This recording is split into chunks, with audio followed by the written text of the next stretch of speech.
I'll kind of show you what I'm doing. It's more like an archaeological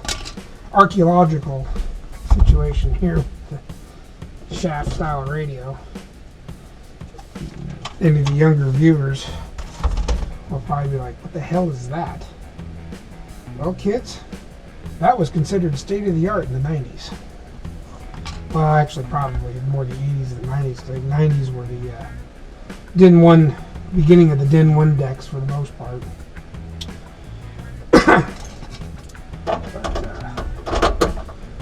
This is what we had. I gotta set this face up so it comes through a little bit further. Believe it or not, I had this in my stash. Probably from a car I junked, who knows. Because you ain't finding these in the stores anymore.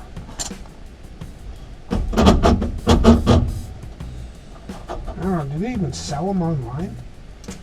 I haven't really looked. My 78, it's been cut out, but I went through, because of the way it lines up, it comes out real close to the edge here. So I'm trying to remember which side I did it on. I added a piece of metal because the single DIN is almost as wide as this bracket, so there's really no support. So the way mine was done, I added in a piece of metal on either one side or the other, recut it, and got it to fit in there. So it's in there real nice. So I actually have a full face stereo or single DIN in my 78. It looks nice. It fits in there. I mean, when I first got it, it was terrible. It was, one side was cut off completely, so it was just flopping around. The sleeve wasn't secured to nothing. So I think I put up with that for a few years before I finally decided to fix it. Which I did, and it works pretty good now. So no complaints there. There's usually this screw and these two. I only put a couple of these back that way I could slide that plate out, but this plate can be kind of tricky to get out from behind the heater controls. I don't know if anyone really... I can show you.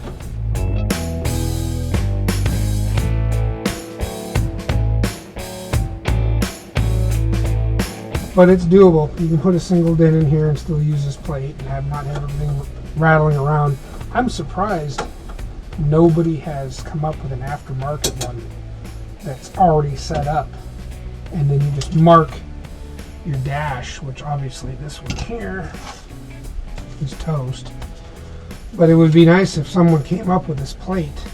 You could just buy it and then have it marked on the dash where to cut, which I think you basically get away with just cutting out this trim that ran around the stereo. I think was pretty close to the... I have to look at my other truck to be sure. But, I mean, this thing's toast. I've got another one laying around somewhere, but for right now, good enough. When I redo the floors, I'll get in here and repaint, clean everything up. I mean, there's dead bugs up there I haven't even cleaned up yet. So, there's still plenty to do.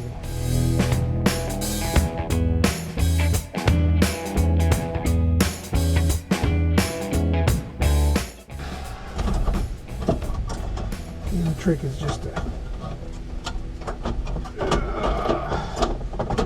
kind of work it through there just like that, and this plate comes right out. And then this damn thing is always in the way. We'll just slide this guy out just a little bit. I'm going to take these off and use these on the front side. There's another set of nuts and washers.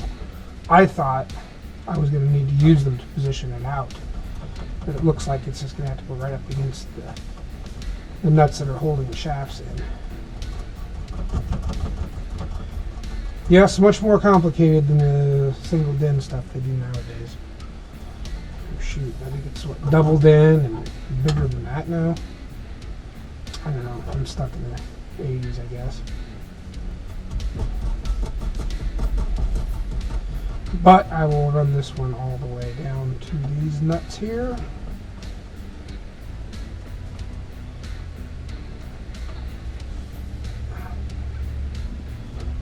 So, I didn't need to necessarily pull this out, but I figured it just to show you guys. You know, this is doable. And just slip it in there. Just like so. Obviously, I'd be a lot more careful, but my dash, yeah.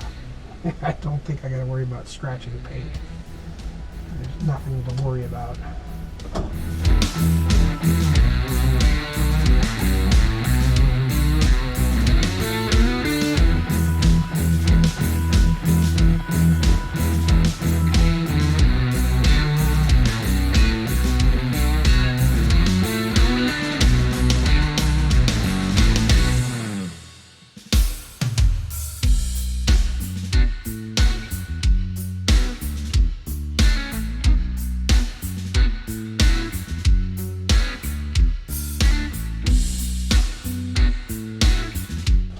Many of you are like, why in the hell are you screwing around with a knob deck?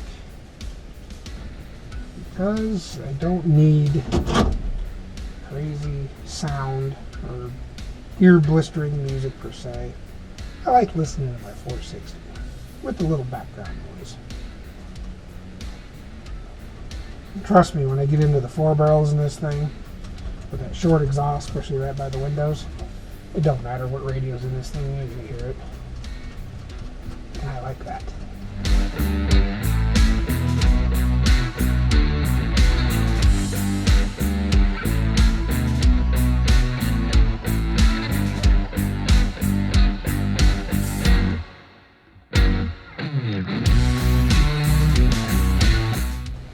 And to do things right, you should drop a little bracket in the back side. And I might still do that to kind of support the back of the radio.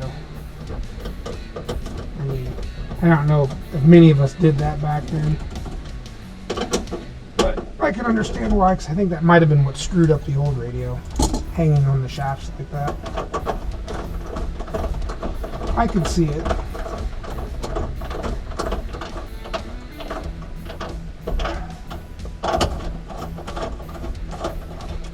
For those of you who don't know, this is not a phone charging port. It's not an 8-track player either. It's not that freaking old. But it is a cassette. This is what was called an AMF and cassette. And this being a Jensen, which was one of the better ones of that day, also had bass boost on it. Wow.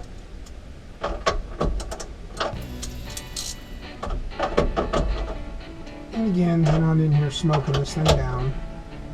Just German torque, gluten tight. That's all you need. Nothing more.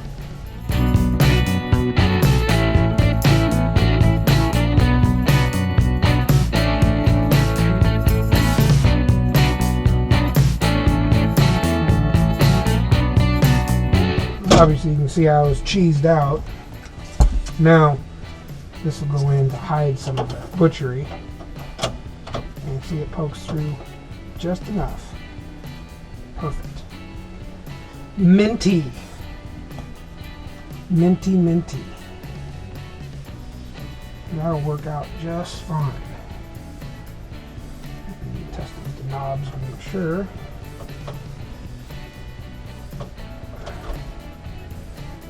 Make sure these are the right knobs.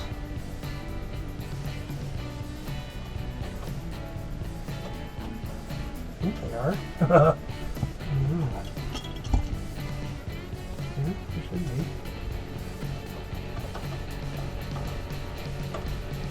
I don't know if I'm fit on that better.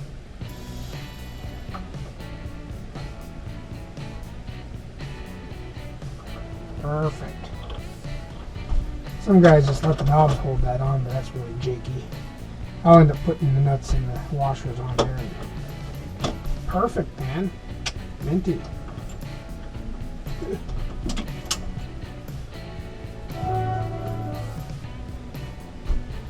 Which works.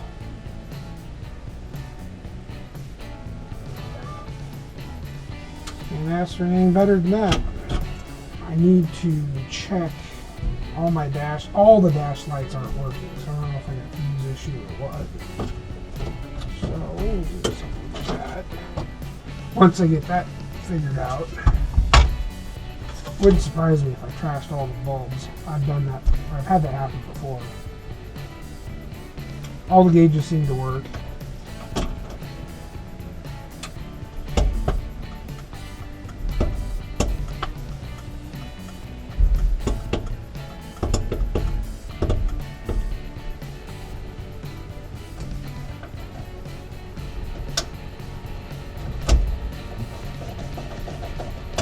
Could be something as simple as rheostat or switch.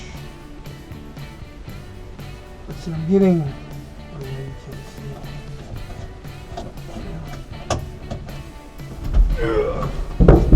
Make it darker in here.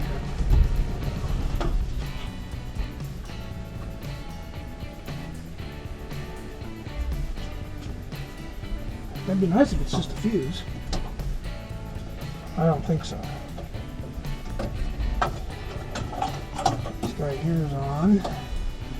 That's on. Yeah, I think I've got it. I don't know if that's on a separate fuse or not.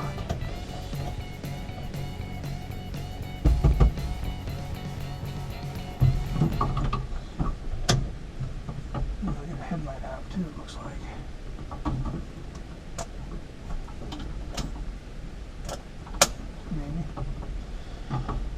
Okay. Light on so we can find a fuse.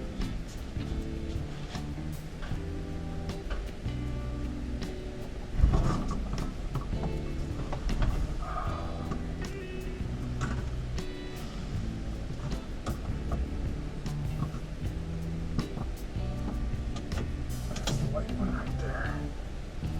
It's working. Fuse box not pretty freaking tight. Probably rusted out. Oh.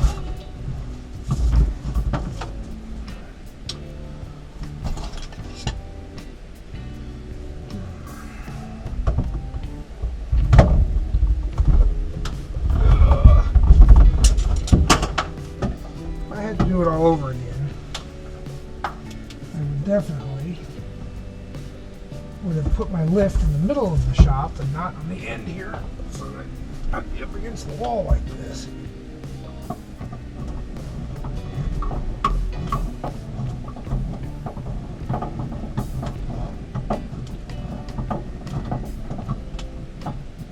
It's tightening up.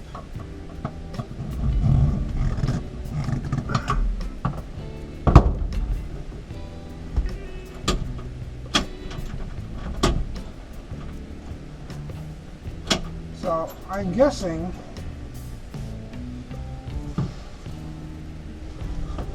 I have a bunch of blown bulbs. Another cool thing about these old fuse blocks, they do list on the fuse block what some of the stuff goes to, so that's kind of cool. Stuff they don't do anymore. Kind of take it for granted.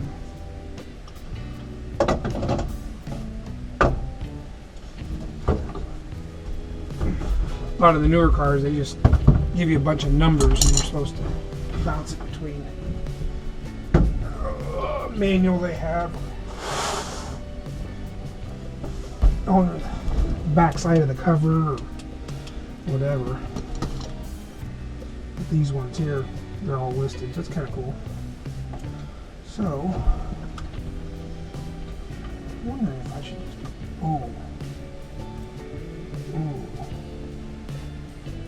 you know what?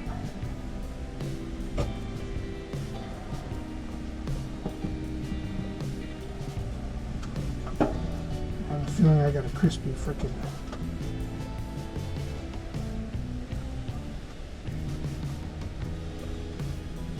plastic on my dash has given up the ghost. I think that's why I have problems. Oh, I knew that was coming sooner or later. The plastic backing on these dashes goes bad. It just gets really brittle and just starts crumbling. I'll have to pull it out first. I can't quite reach it.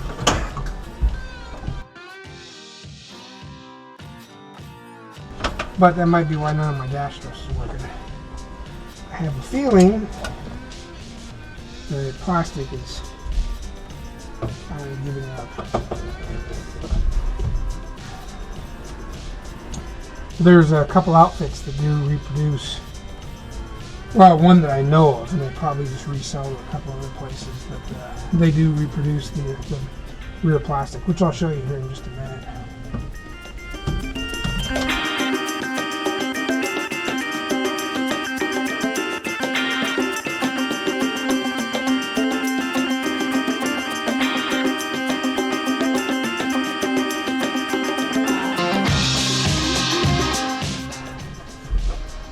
Now you can't really tell. Like this one here, it's a little bit of corrosion. Plastic, yeah, plastic's getting a little crumbly. It's really hard to see. Yeah, see, it won't even bite. It's corroded away. I go to lock it in. There's no plastic there to lock it in too. That's why the turn signal's not working. And I'm willing to bet the rest of this plastic is starting to go away. Yeah, see all the corrosion on the printed circuit. And I do believe these printed circuits are reproduced as well. Yeah, see all these little, you end up with these little tongs, or the little contacts on these bulbs. They get corroded, and then this part gets corroded, which you can clean all this stuff up, Tarnix or whatever. Maybe scuff it with a little sandpaper and put some Tarnix on it to clean it up. And usually all this stuff comes back. Probably my fault for letting this thing sit so much. But I will go through and I'm going to see if I can find another rear back, because this one obviously is not going to work. The bulbs are not...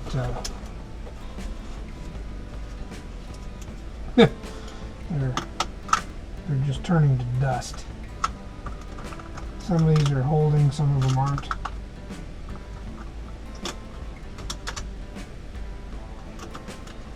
Just how this old plastic is.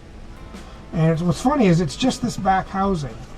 This part here is never usually a problem, and the rest of it never usually. Just this rear piece is the only one that ever seems to be a problem.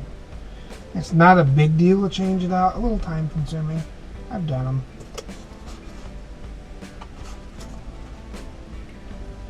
I believe you can get new lenses too. I'll try and clean this one up. It'll be good enough for now. I haven't had this thing apart since I've had this truck.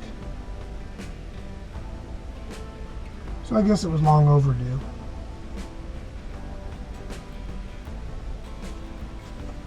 I just hope I can find another one in Dad's stash, otherwise I gotta buy a new one, and they're like $100 and some odd dollars. I'll have to look it up.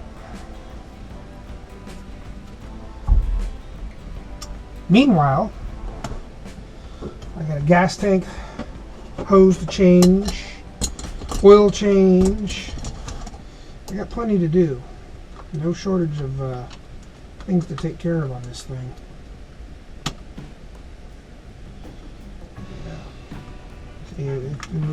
If this turn signal one wasn't all screwed up, I'd probably try and run this again, but I can't even get, unless it's this. No. I can't even get this piece to stay in there. It's not grabbing anymore.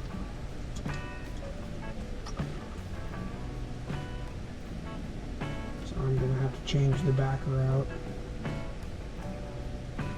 And they make these, see this bulb comes out, and I even check these contacts here too to see if they're corroded, but they make these little pieces, reproduce them as well. You can find these at some of your parts stores too, in the help aisles, or they might have them behind the counter. They're pretty common. Ford used these for years. I'm thinking, yeah, this dash is shot. No surprise, I went through this already in my other truck. And the other thing too, I also found out, where's that? One of these, I think it's this one right here. Either way, one of these wires is a ground wire, and on my other truck, for whatever reason, it broke away from the pin. So every time I'd snap it in, it would work for a little bit, and then gauges and stuff would stop working and start going haywire. And I thought it. I went, what the hell is going on? I thought for a moment it was these pins, and sometimes these pins, these clips, they are spring loaded, and the springiness will break and they won't make good contact, which is what I thought I had. And I actually had a broken wire. It was just barely hanging on in there, and it would intermittently make contact and not. So I don't know of anyone who makes these spring clips or this connector.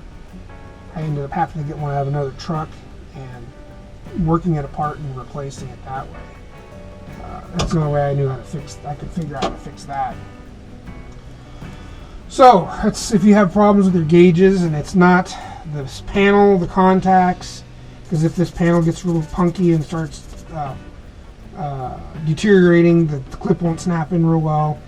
If it's not this and these guys are still springy and making a good contact, check your wires. Make sure all the wires, give them a little pull or whatever, and make sure they're all still connected to the actual pins, because like I said, mine was a broken ground pin. And I couldn't figure out what the heck was going on. I think I arbitrarily, for like 10th time taking the dash out, I happened to maybe pull on that wire and it came out and I went, oh, and I realized it was the ground wire. And that made all the difference in the world. But yeah, that's all there is to it. As far as taking this piece off, I know I skipped a couple of steps. I already had this off. All I do is I reach up behind. Actually, let me get the camera and the light. If you look, you see this button right here. Here, let me use this to point with. See that button right there? Okay, you push that down. It's kind of hard to do. See, you pull the knob out, and you end up pushing. Let's see if I can do this with one hand. I don't know if I can. There we go. Push that down. You just work the knob back and forth, like this, as you're pushing that out. And then the lights will stay on, and generally just push it in 1 click, 2 clicks, it turns your parking lights off. And then I just slide the knob out. And you ain't got to worry about it.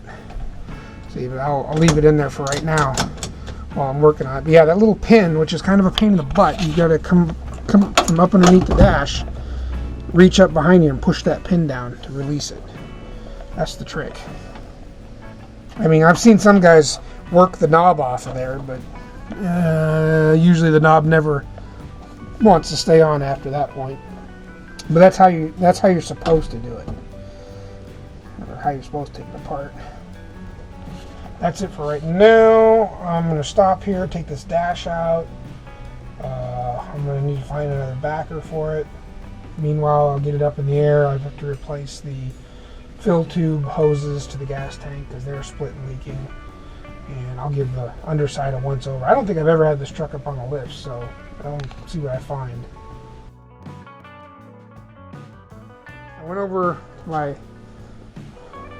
late father's shop, and he's got a pile of these dashes, but only had one 76 dash. 175, 176, and a few others. Well, one without gauges is what I should say, because I have the idiot lights in this one. So he only had one housing, but it's broke. I tried a 75, and I noticed they don't have a high beam light. So I was halfway through the swap when I looked at it and went, "Oh, that's awesome." So I just went ahead and ordered a new backing plate, this back piece. My circuit board looks okay. I don't know why they're so dark. I don't think it's going to hurt anything. They were working. I just couldn't get a good I couldn't get them to work in a couple of these holes because they were starting to get brittle. And it's a shame this one's broke over here because this back here looked pretty like it's in pretty decent shape. I grabbed it just for spare parts. I have problems with this circuit board. This circuit board looks like it's in pretty good shape. It's got a couple terminals that are a little cruddy, but the rest of them look really, the whole printed circuit looks really good. And this printed circuit, to me, didn't look so hot. I don't know why they're dark. I mean, it was working, so I'm gonna run it and see what happens.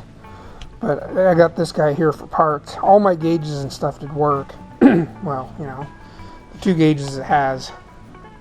So I don't want to screw with it. I know what works.